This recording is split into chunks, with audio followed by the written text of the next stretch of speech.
Well, this place is very memorable for me in terms of my work with Oceanites over the last 14 years. This particular site was found by a colleague of mine, Brent Houston, and Ron Naveen on a flight off the Endurance.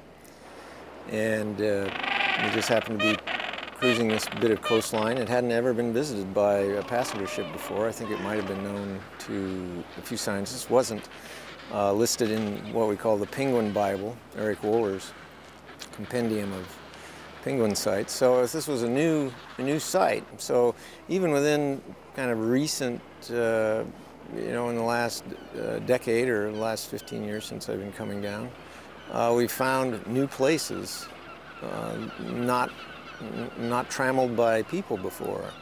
And that's been part of the excitement for me about working with this project, is having gone to and discovered a lot of new unrecorded penguin populations, new sites. And again, this is one.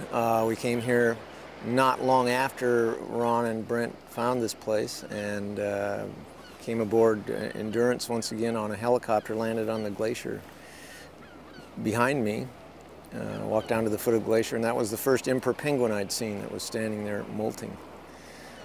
So it's got a lot of memories for me, and yet it's still, for us, it's uncatalogued.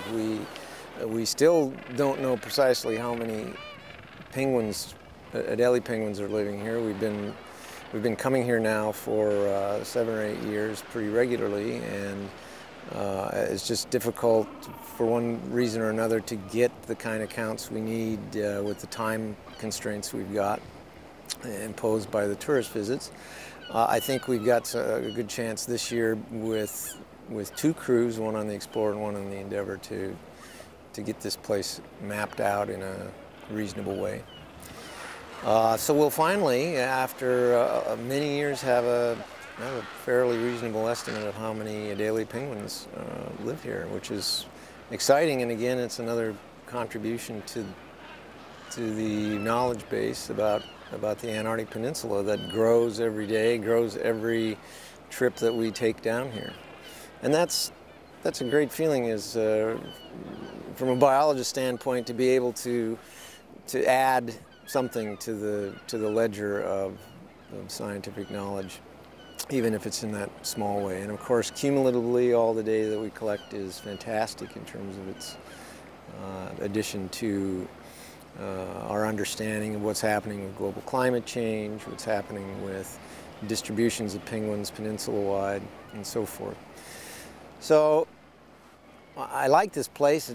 It's also happens to be stunningly beautiful, and is one of my favorite spots in the Antarctic Peninsula.